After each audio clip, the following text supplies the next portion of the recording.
እኔ ሊንክ አልከፍትም ግን ደጋገመ በሰውየው በጣም ደጋገመ ከዛ ደውልልኝ እስቲ አልኩት ደወለ ምንድነው ማየው አልኩት ጠፍተናል ዘመዴ ጠፍተናል ያው ከዚህ በፊት ነግሬያቸዋለሁ ከልጁ ጋር እንዴት ምን እንዳሉት ልጁ መጥቶ ምን እንዳለው ከዛ በኋላ ያንን እንዴት እንዳየ እንደነገረኝ ነግሬያቸዋለሁ እና ምንድነው ስለው ግባና የለንም ትውልድ የለም እንደው ከቻልኩ ወጣቱ ላይ ስራ በቃ አልቀናል ምንድነው በቃ አልቋል ከፍተ ለምን አታየውም ማለት እስቲ ከፍተ ፎቶ አንስታ አንተ ላክልኝ አልኩት ሊንክ እኮ ነው ወደ ጉግል ነው የሚወስድ ከዛ በኋላ ገብተ ማየት ነው ጉዱን አለኝ ወይ ደግሞ እንካ በዚህ ሰርች አርገውና ያንን ሰርች ስትለው ያመጣልሃል ከዛ በኋላ ጉዳችንን ይያው አለኝ በጣም እንደዛማ ከሆነ ብዬ በጣም ይሻልኩኝና ከፈትኩት አሁን ደግሞ ጠይቁኛላችሁ ምንድነው በሉኝ አሏችሁ እናንተ እሱን አልነግራችሁ ግን በቃ ምንም ትውልድ የሚቀር አይመስልም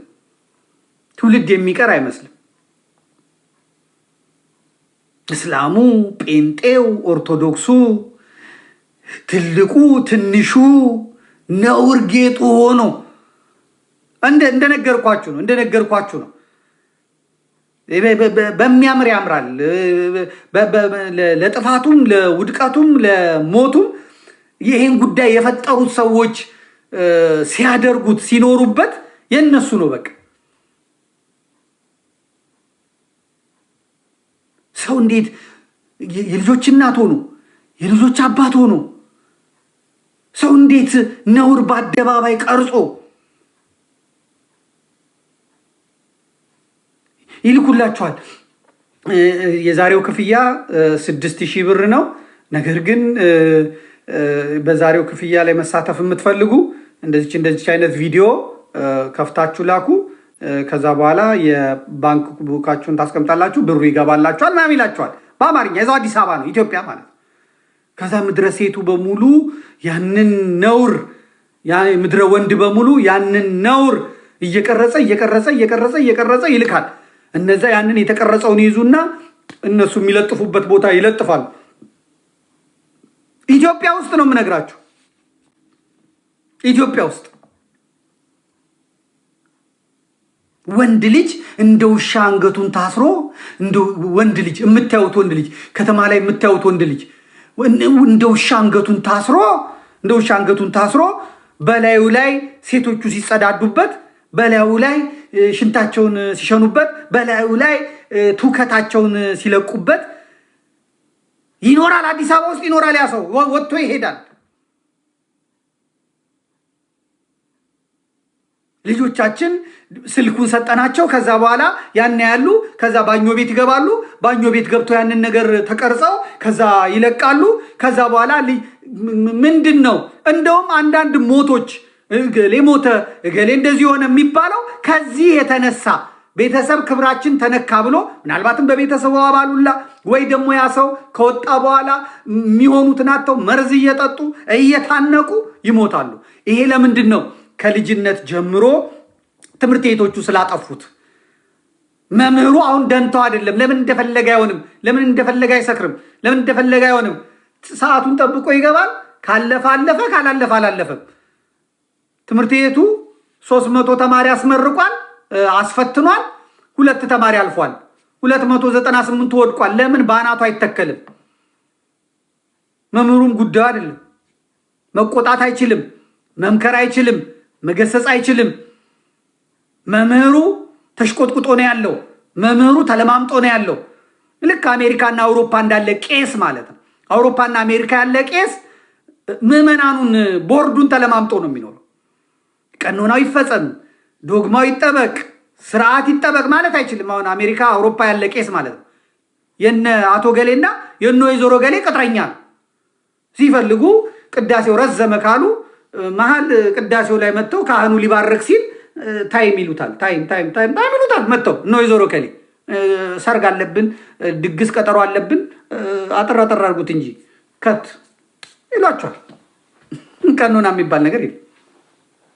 ልጄ በዚህ በብርድ ውሃ መጠመ እንትን የለበትም፣ ሞቅ ይበልልኝ፣ ትንሽ ሞቅ ይበልልኝ፣ ልብሷንም አታወልቅም፣ ትንሽ እዚች ጋር አፍሱልኝ ይላቸዋል። ቦርድ ነዋ ቦርድ። ልክ የኢትዮጵያ መምህራንም ተማሪዎቻቸውን ልጆቻቸውን ቀርጸው ተማሪዎቻቸውን ልጆቻቸውን በቃ ለቁም ነገር ይደርሱልኛል ብለው መሄድ አይችሉም። ነገር ዓለሙ ተበለሻሽቷል። የጥሩ ምሳሌ የአርአያ የሚሆን እኔ እኮ ገሌን ለመሆን ነው ብሎ የሚል የለም። ኃይሌ ገብረስላሴ ለመሆን ሚሊዮኖች ወጥተዋል። ኃይሌ ገብረስላሴ ምን ስላደረገ? ከገጠሪቷ ኢትዮጵያን የመጣው ከዛ ይሮጣል። ዶክመንተሪው እንኳን ሲሰራ አይታችሁ ከሆነ ትምህርት ቤት ይሮጣል፣ ይሄዳል። ከትምህርት ቤት ሲመለስ ሩጦ ይመጣል። ከዛ እናቱን ያግዛል። ከዛ እርሻ ይሄዳል፣ ያግዛል። ከዛ ምን ይላል ይመጣል። ከዛ በኋላ ገበያ ይሄዳል። ከዛ ትምህርት ቤት ይሮጣል። ከዛ አዲስ አበባ መጣ። ከዛ ይሮጣል። ከሩጫ በልስ ቀጥታ ወዴት ነው የሚሄደው? እንጦጦ ኪዳነ ምሕረት ነው የሚሄደው። ከዛ ጸበሉን ይጠመቃል፣ ጸበሉን ይጠጣል፣ ጸሎት ያደርጋል። ከዛ ወደ ቤቱ ይሄዳል። ከዛ አሁን የሚመለከቱት ሰዎች የኃይሌ ገብረስላሴን ዶክመንተሪ የሚመለከቱ ሰዎች ኃይሌ ባለፈበት መንገድ ነው የሚሄዱት። እስላሞች ከሆኑ የሚቀየረው መስጊድ መሄድ ብቻ ነው። ኃይሌን የረዳው አንድ ኃይል አለ። ኃይሌን ያገዘው አንድ ኃይል አለ። ያም ፈጣሪ ነው። ስለዚህ እኔም ፈጣሪ ስር ብንበረከክ አምላኬ ስር ብንበረከክ ይረዳኛል፣ ኃይል ይሆነኛል፣ ጉልበት ይሆነኛል በማለት ወደዛ ይሄዳሉ። አያችሁ፣ አራያ ነው የሚሆነው፣ ምሳሌ ነው የሚሆነው። ኃይሌ ጠጣ ሲባል ሰምቶ አያውቅም። ኃይሌ አገባ፣ ያገባው በቁርባን ያገባትን ሴት ይሄው አብረው አረጁ ልጆቻቸው። አሁን እንግዲህ ያረጁ ልጆቻቸውም አረጁ። አያችሁ፣ ኃይሌ ምሳሌ መሆን ይችላል፣ አራያ መሆን ይችላል። አትሌቶች ስኬታማ መሆን ከፈለጉ የኃይሌ ገብረስላሴን ባዮግራፊ የኃይሌ ገብረስላሴን የህይወት ታሪኩን ገለጥ አድርገው ዶክመንተሪውን ማየት፣ ስለሱ የተጻፉትን ማንበብ። አራያ ማለት ይሄ ነው።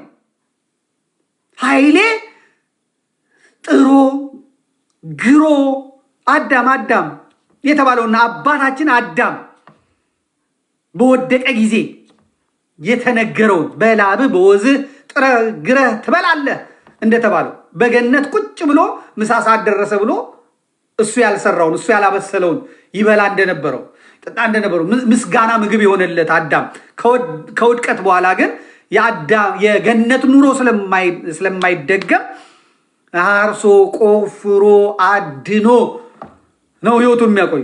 ኃይሌ ገብረስላሴም እንደዛ ነው። እንደ አህያ ወጥሮ እንደ አህያ ሰርቶ። ስለዚህ አርአያ ማለት ይሄ ነው። ኃይሌ ምንድን ያደረገው? ሻሸመኔ ስትሄዱ ኃይሌ ሪዞርት፣ ጅማ ስትሄዱ ኃይሌ ሪዞርት፣ አዋሳ ስትሄዱ ኃይሌ ሪዞርት፣ ባህር ዳር ስትሄዱ ኃይሌ ምናምን፣ አዲስ አበባ የኃይሌ ህንፃ፣ የኃይሌ ሲኒማ ቤት፣ የኃይሌ ሆቴል፣ የኃይሌ ምናምን። በምንድን ነው ያመጣው? ኃይሌ ወጥሮ በመስራቱ።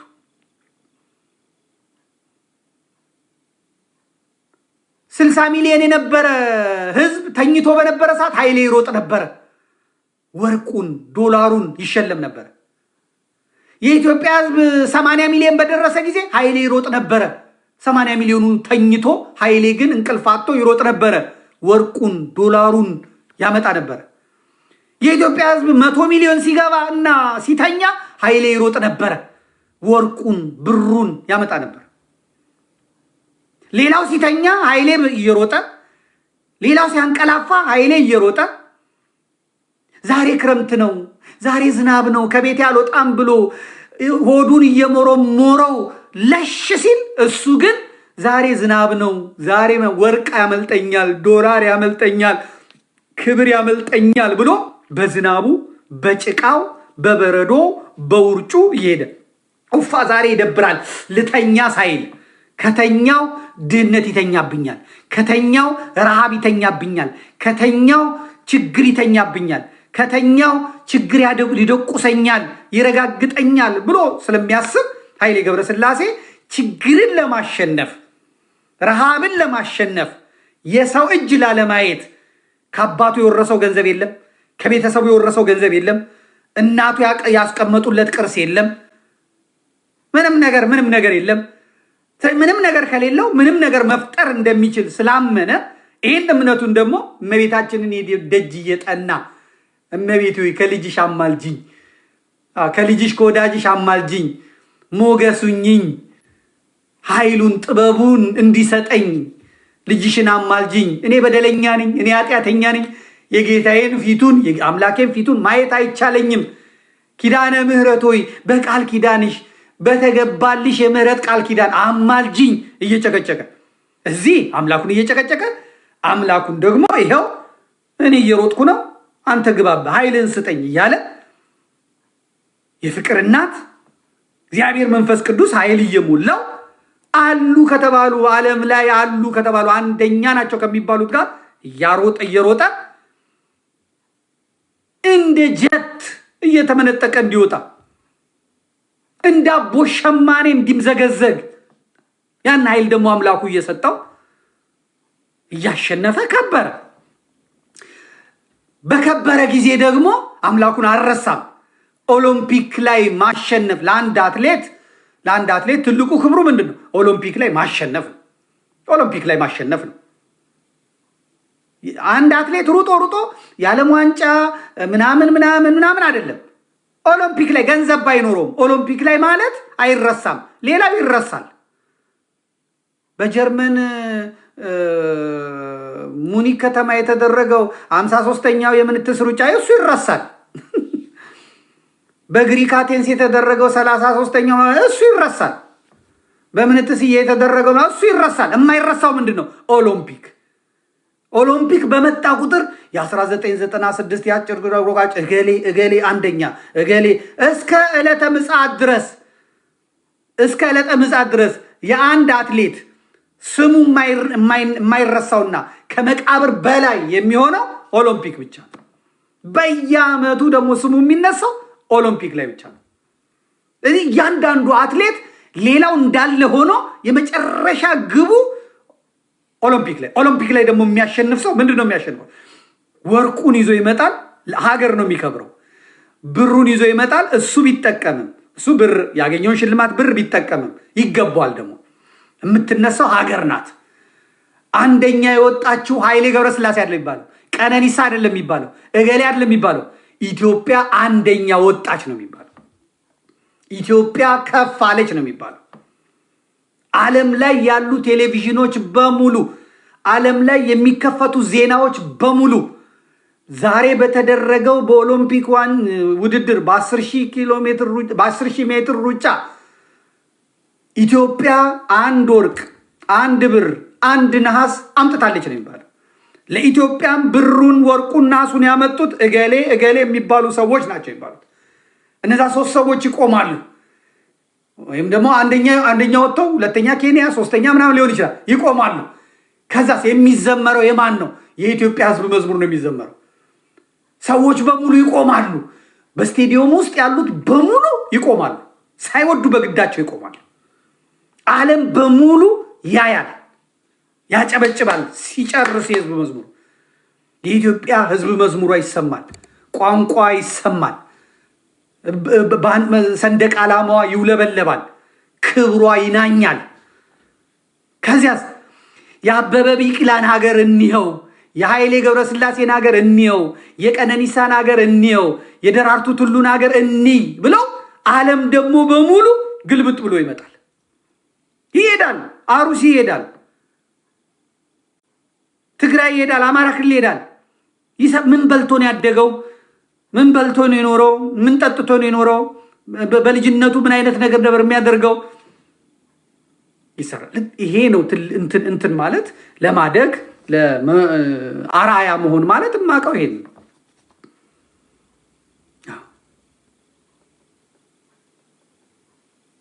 ቆሻሻ ነገር የለም። እኔ ያልሰማሁም ኃይሌ ገብረስላሴ ሲከሰስ የምትሰሙት ምንድን ነው? ቋጣሪ ነው። በቃ ኃይሌ ገብረስላሴ ቋጣሪ ነው። ኃይሌ ገብረስላሴ ዱዲ ፒስን አይወጣውም ነው የሚባለው።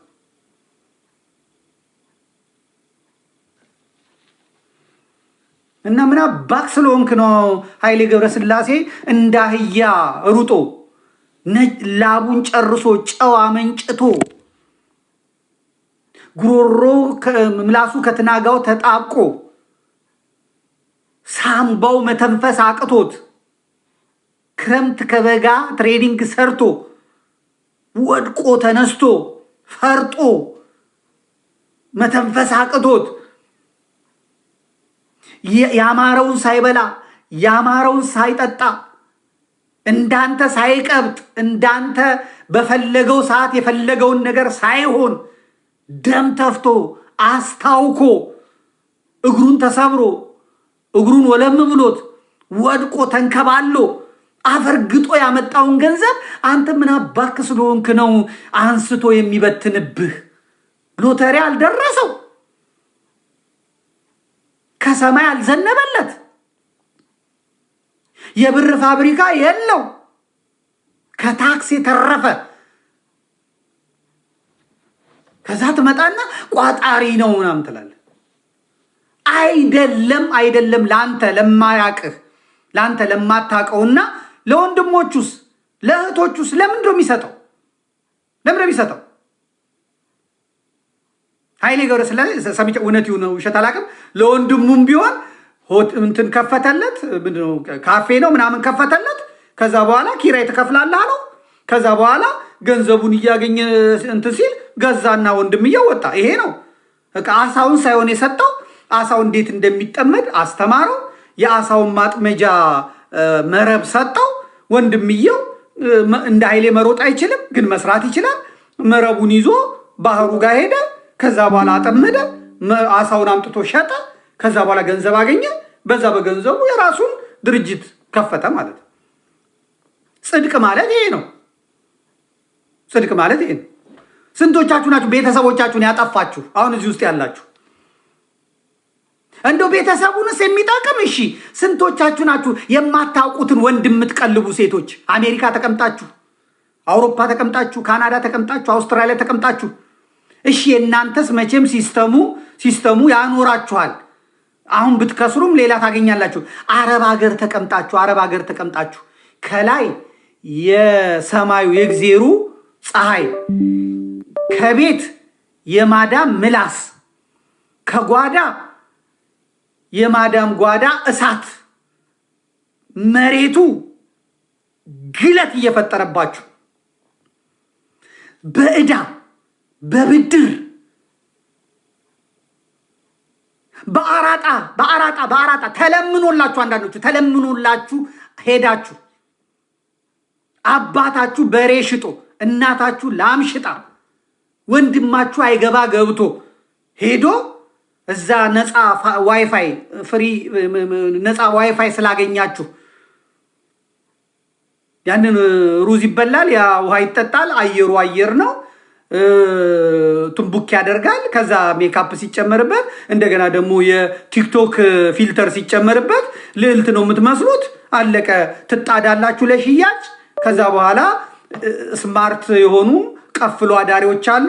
ሆዴ ማሬ እንዴት ነሽ ኡፋ ምናምን ይላችኋል።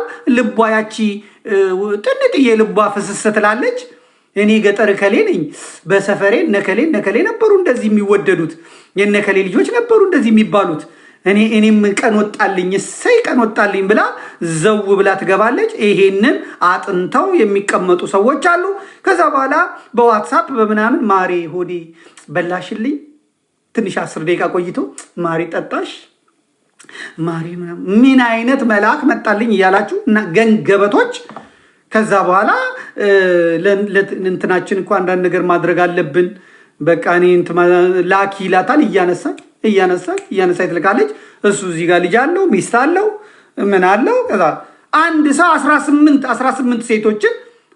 ሴቶችን ያጫውታል። በቀን የሚያገኘውን ተመልከቱ። እግዚአብሔር።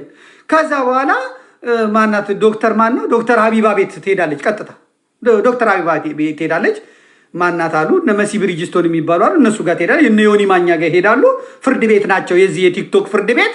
ከዛ ትሄዳለች። ነውሯን ልክ እንደንሳባት እንዲህ ብሎኝ 6,000 ዩሮ ልኬለታለሁ እሱም በልቶኛል ናግባ ናግባ ይባላል እነ ቴዲም አሉ ይዳኛሉ ከዛ ወስደባታል እንዴ ብሩን አዎ እንዴ ቸግሮ የነበረው ወሰርኩ በጣም ይቅርታ በቃ ሰርቼ ልክፈል የሱ ጓደኞች ደግሞ አሉ ሌላ እንትን ውስጥ በቃ እንደዚህ ከሚሆን ጀለሳችን ነው እባካችሁ በዚህ ባንክ ኩት አርጉና እኛ እንመልስለት ሌላ ቅፈላ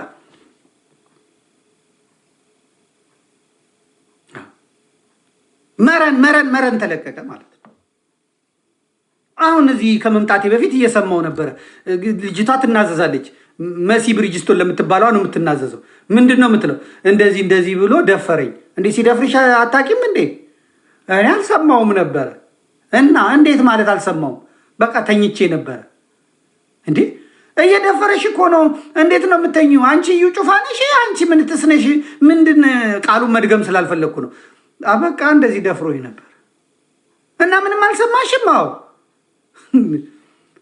ይናዘዛሉ መጥቶ ራጡ ሁሉ ነውሩን በአደባባይ ወጥቶ እዩልኝ እልል በሉልኝ ይላል ይሄ የማህበራዊ ሚዲያ አያያዛችን የተጣመመ ስለሆነ ነው ንስሐ አባት ብቻ መስማት ያለበትን ኃጢአት አደባባይ መጥቶ እኔ እንደዚህ አርጊያታለሁ እንደዚህ አርጊዋለሁ ምናምን እና እንደውን ይማሱ ቪዲዮ ያገኙበታል እነሱ ተመልካች ያገኙበታል ሁሉ እውነት ስለሆነ እኮ አይነገርም ሁሉ ነገር እኮ አደባባይ አይወጣም ይሄ ምንድነው ያን እንደሆነ ያስተዳደግ ያለ መማር እንደገና ደግሞ ግብረገብ ያለ መኖር የትምህርት ፖሊሲው ችግር ነው እንደገና ደግሞ ታላላቆች የመጥፋታቸው ችግር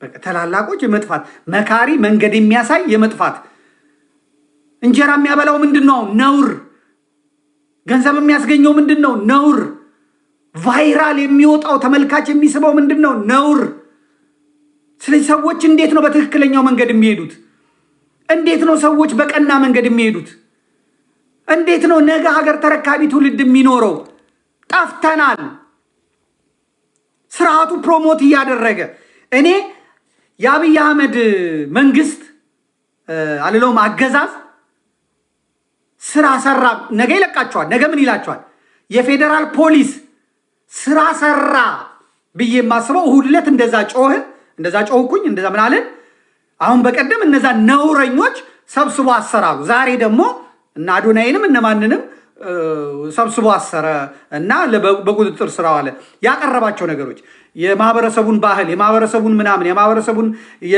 እንትን የጣሰ ምግባር የጣሰ ስራ በመስራታቸው ከማህበረሰቡ ባህልና አኗኗር ውጪ የሆነ ነገር ስለሆነ በቁጥጥር ስር አውለናል ብለዋል እሱ እመጣበታለሁ አጀንዳ ስለሆነ ይለቃቸዋል ነዳጅ ሊጨምር ስለሆነ እቺ ነዳይ ሲጨምር ሰዎች በዚህ ብቻ ያወሩ ያንን እንዲረሱ ነው እንጂ አዝኖላቸው አይደለም የኢትዮጵያን ምግባር የኢትዮጵያን ስነ ምግባር የኢትዮጵያን ባህል የኢትዮጵያውያንን ኩራት አፈርድሜ ያስጋጠ ሰው ቢኖር ነውርን ፕሮሞት ያደረገ ሰው ቢኖር ከአብይ አህመድ ውጪ የለም መጠየቅ ቢኖርበት አብይ አህመድ ነበር የሚጠየቀው ከወንድ ጋር እየተሻሸ የወንድ ጉንጭ እየሳመ ወንድ ሲያይ እያለ ከሀገር መሪዎች ትከሻ ላይ እየተንጠላጠለ በጣም ከፕሮቶኮል ውጪ መደዴ እየሆነ ሀገርን ከነክብሯ ባፍጢሟ የተከለው አብይ አህመድ መካሪ የሌለው ዘካሪ የሌለው አቅጣጫ የሚሰጠው የሌለው ፕሮቶኮል ምን እንደሆነ ማያቅ ክብር ምን እንደሆነ ማያቅ እዚህ ሀገር እኮ እዚህ አውሮፓዊ እዚህ ሀገር ዝም ብላችሁ አሁን እኔ ልጄን አቅፌ መሄድ አልችልም አሜሪካንም እንደዛው ነው አውሮፓም እንደዛው መሰለኝ ልጄ እኮ ነው ልጄን እኔ አቅፌ እጁን ወገቡ ላይ አድርጌ እጁን ይዤ መሄድ አልችልም ጓደኛዬን ኢትዮጵያ አይታችኋል።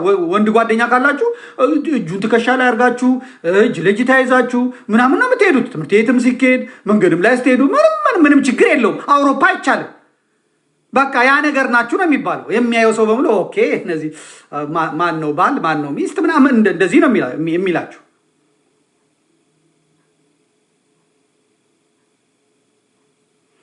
መደዴ ምንድን ነው ማለት? መደዴ ማለት አባት ካለ ወይ እናት ካለ ጠይቅ። መደዴ ማለት ምን እንደሆነ መደዴ ምን እንደሆነ አላቅም ስላለ ነው። ልቅ ማለት ነው። ስርዓት የሌለው ስርዓተ ቢስ ማለት ነው። ነውር የማያቅ ማለት ነው መደዴ ማለት። የዚህ ሀገር የጀርመን ፕሬዝዳንት ወንድ ነው። የጀርመን ሀገር ፕሬዝዳንት ኢትዮጵያ ሲሄድ አብይ አህመድ ከተንጠለጠለበት እጁን ይዞ ከተሻሸው ደረቱ ስር ገብቶ ከተለጠፈ አንገቱ ስር ገብቶ እየሳመው ላዩ ላይ እንደዚህ ከተኛ ኢትዮጵያውያን ያልተለመደ ስለሆነ እንትን አይሉ መንግስታትን የሚያውቁት ሲሰገድላቸው የኢትዮጵያ ነገስታት ሲሰገድላቸው የኢትዮጵያ ነገስታት እጅ ሲነሷቸው ነጮቹ ጥቁሮቹ የሚታወቀው ያ ስለሆነ ያልተለመደ ነገር ይመጣል። በመለስ ዜናዊ ይሁን በመንግስቱ ኃይለማርያም ይሁን በግርማዊ ቀዳማዊ ኃይለ ሥላሴ ይሁን የዘመናዊው የመገናኛ ብዙሃን ቴሌቪዥን ካየንበት ጊዜ ጀምሮ የምናውቃቸው መሪዎች ኃይለማርያም ደሳለኝም ቢሆን ማለት ነው ፕሮቶኮላቸውን ጠብቀው ዲስታንሳቸውን ጠብቀው ስርዓታቸውን ጠብቀው ጨብጠው ቆመው ሀገር አስከብረው ነው የምናውቀው ማለት ነው።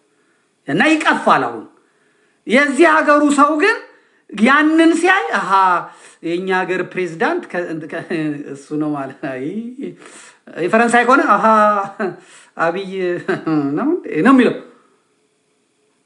ነው የሚለው። አብይ ስነ ስርዓት የያዘው የት ነው? ሩሲያ ሲሄድ ማጋ ፑቲን ጋር ሲሄድ ፑቲን ጋር ሲቀርብ ብቻ ነው ስርዓት የያዘው አብይ አህመድ። እንደዚህ ብሎ ነው የጠበቀው። ፑቲን ጨበጠው፣ ቆመ፣ ተጨበጠ፣ እዛው ጋር ቁማ ነው ቆመ፣ ዳይ ወደ ሀገር ተመለሰ አለ። እውነቴን ነው፣ እውነት ነው የምናገረው፣ እውነት ነው የምናገረው። ብዙ ቦታ ሚስቶቻቸውን ይዘው የሚሄዱ የሀገር መሪዎች ሚስቶቻቸውን ይዘው የሚሄዱ የሀገር መሪዎች አብይ ሄዶ ሲቀበላቸው ብቻቸውን ነው የሚመጡት። ብቻቸውን። እኔ ተሚስቶቻቸው ጋር ብዙዎቹን አላየኋቸው። ከዛ እሱም እየሄደ እዛ ደረታቸው ላይ ይለጠፋል፣ እጃቸውን ይተሻሻል፣ ይሳሳቃቸዋል፣ ጺማቸውን ያስተካክላል፣ ከረባታቸውን ያስተካክላል። ይሄ እኮ በጣም ውርደት እኮ ነው። ፕሮቶኮል ሹም የለውም ወይ? ስለ ስርዓተ መንግስት አያስተምሩትም ወይ? ሄዶ ይኮረኩራቸዋል፣ ሄዶ ማሳጅ ያረጋቸዋል፣ ሄዶ ብሎ ያስኮለኩላቸዋል እንደ ቆሎ ጓደኛ። ሀገር እኮ ማለት ነው ኢትዮጵያና ኬንያ ማለት ነው። ኢትዮጵያና ኬንያ ሲገናኙ ደርባባ ሆኖ ነው መገናኘት ያለባቸው። ደርባባ ሆኖ ኢትዮጵያም የራሷ ሞገስ አላት፣ ኬንያም የራሷ ሞገስ አላት። ሮቶ ሲመጣ ኬንያ ሆኖ ነው የሚመጣው። የኬንያ መሪ ነው። ግዙፍ ሀገር ግዙፍ ህዝብ ይዞ ነው የሚመጣው። ደርበብ እንዳለ ነው የሚመጣው። አቀባበል ተደርጎለት መንገድ ተነጥፎለት መሪው አብሮ እየሄደ ሳይኮፈስ ሳይንቀው እያወሩ የተሳሳቁ ሄደው ጋዜጣዊ መግለጫ ሰጥተው አብረው ያላቸውን ውይይት አድርገው መከባበራቸውን በቃል በአንደበት አድርገው እንጂ መከባበር ማለት የሰው ሀገር መሪ ላይ ፊጥጥ ማለት አለም እንደ ጦጣ ይሄ ገጠር እንደለመደው ጫካ እንደለመደው ጉሬዛ የሚያሳድግ ይመስላል። ሄዶ ፊጥጥ የሰው ብብት ውስጥ አይገባም። የሀገር መሪዎች ብብት ውስጥ አይገባም። እንዴት ሰው ብብት ውስጥ ገብቶ በእናታችሁ ታረቁልኝ መቤቴ ታረቁልኝ አይባልም። ጠፍተናል ብላችሁ ለዚህ ነው አሁን ፖሊስ መያዝ ካለበት ስርዓት ማስያዝ ካለበት ይሄንን አሁን እኔ እያረኩ ያለሁት ምንድን ነው? ግለሰብ አይደለም ሀገር ነው የሚይዘው። የሀገር ስርዓት በቃ በዚሁ በአብይ መንገድ መሄድ የለበትም። መሪዎች እኮ የሚጻፍላቸው አለ አይደል? እነ ኦባማ በጣም አንደበተ ርቱዕ ተናጋሪ ናቸው፣ ግን የሚናገሩትን ደግሞ የሚጽፉላቸው ሰዎች አሉ። የሀገር መሪዎች የሚናገሩትን የሚጽፉላቸው ሰዎች አሉ። ተዘጋጅተው ነው የሚሄዱት። የሚናገሩት ነገር በመጽሔት የሚወጣ በቴሌቪዥን የሚቀርብ በመማሪያ ጽሁፎች ላይ የሚወጣ ስለሆነ ያንን አድርገው ነው የሚሄዱት። የኛ ሀገር እንግዲህ አብይና መለስ ዜናዊ ከመጡ በኋላ ነው እየሰማን ያለን። መንግስቱ ኃይለማርያም ከመጣ ጀምሮ መንግስቱ ኃይለማርያም መሪ ነው። ከአንድ መሪ የማይጠበቅ ይዘን ቂጡን በሳንጃ ነው የምንወጋው። እንደዚህ ምናምን አስተንፍሰናል። ምክንያቱም ባሪያ በሰለጠነ ጊዜ ነው የሚለው ገባችሁ? አሁን መንግስቱ ኃይለማርያም አራሪ ሆኖ ከሰማኝ የሀገርን እንትን ነው ድምጥማጡን ያጠፉት። እነ ግርማዊ ቀዳማዊ አፄ ኃይለ ሥላሴ ከዛም በፊት የነበሩት ነገስታት የነበራቸው ዲፕሎማሲ የታወቀ ነው። የሚጽፉት የታወቀ ነው። በብራና የተቀመጠ ነው። በየላይብረሪዎቹ የተቀመጠ ነው። የሚናገሩት ንግግር የታወቀ ነው። የሰጡት ኢንተርቪ ቃለ መጠይቅ የታወቀ ነው። በቃ የሚጠቀስ ነው። በዩኒቨርሲቲዎች ተቀምጠው ተማሪዎች የሚማሩት ነው። አሁን አብይ ምን ተብሎ ነው? የአብይ ቃለ መጠይቆች ምን ተብሎ ነው? ጀዝባ ምን ይላል? አሁን ይሄ አሁን ለተማሪዎች ይሄ መሪ ነው ያስብላል? አያስብልም። መሪዎች መጠንቀቅ አለባቸው። የሚናገሩት ነገር መጽሐፍ ላይ የሚናገሩት መጽሐፍ ለታሪክ ተቀርጾ የሚቀመጥ ነው፣ ለትውልድ የሚቀመጥ ትክክል አይደለም። ማን ምን ይማራው? እንደነገርኳችሁ ነው። መረን ተለቀቀ፣ መደድ ተለቀቀ። ይሄንን ከላይ ጀምሮ ነው እንዲበላሽ፣ ከላይ ጀምሮ ነው እንዲጠፋ፣ ከላይ ጀምሮ ነው እንዲሳሳ፣ ከላይ ጀምሮ ነው እንዲበተን የተደረገው።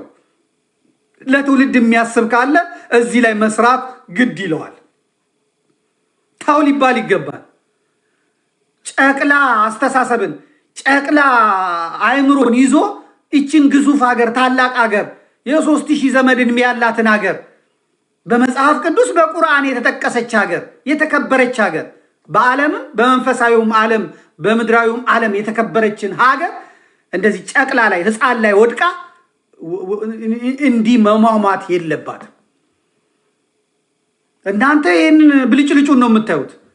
እሱ አንድ ቀን እኮ ነው ለመውደም። ይኸውን የምታዩት መብራት፣ ይኸውን የምታዩት ቀለም አንድ ሌሊት ነው የሚበቃው።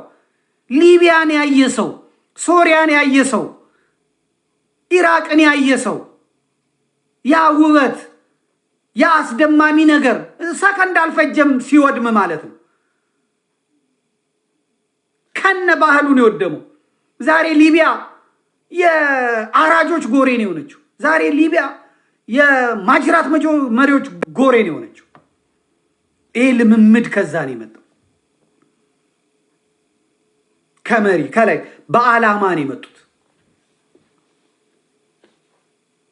ቢመርም ቢልም በዚህ ጉዳይ በዚህ በሀገሪቷ ሕግ የተከለከለን ነገር በሀገሪቷ ሕግ ነውር የሆነን ነገር መፍቀድ ትክክል አይደለም። ጋጠ ወጦች ናቸው እንትን እያሉ ያሉት። ስለዚህ ለአንድ ማህበረሰብ ብዙ የሚያስተምረው ነገር አለ። የጥንቶቹ አባቶቻችን 3000 ዘመን የቆየ ክርስትና ያስተማሩት እንደ ዛሬው የማቴዎስ ወንጌል ምዕራፍ 6 ቁጥር 5 እንዲህ ይላል እንደዚህ አንድም ተምረው አይደለም። ወንጌል የሚማሩት ወንጌል ይማራሉ። ገበሬ በቃ የሚያመሰግንበትን ነገር ካገኘ የሚጸልይበትን ነገር ካገኘ አምላኩ ማን እንደሆነ ካወቀ ስለ ሮሜ መልእክት ስለ ተሰሎንቄ ስለ ምናምን አስተምር ምን ያደርግለታል? የገበሬው ስራው ጧት ተነስቶ ፊቱን ታጥቦ ሰማይና ምድርን የፈጠርከ አምላክ እግዚአብሔር ሆይ ቀኔን የተባረከ አድርግልኝ፣ የምዘራው ይባረክ፣ የማርመው ይባረክ፣ የምኮተኩተው ይባረክ፣ ለቤተሰቤ ጤና ስጥ፣ ለእኔ ጤና ስጥ፣ ኃይልን ጉልበትን ስጠኝ፣ ሀገር ሰላም አድርግ፣ ሀገር ሰላም ይሁን፣ ሀገር አማን ይሁን ብሎ ከወጣ አንድ ገበሬ ምን አነሰው? ገበሬው የሚጠበቅበት ሰዓት ጠብቆ ማረስ፣ መቆፈር፣ ከብቶችን ማርባት፣ ምርት እንዲጨምር ማበረታታት እንጂ ገበሬን አስቀምጠ ወንጌላዊ ሁን እንዴት ይባላል?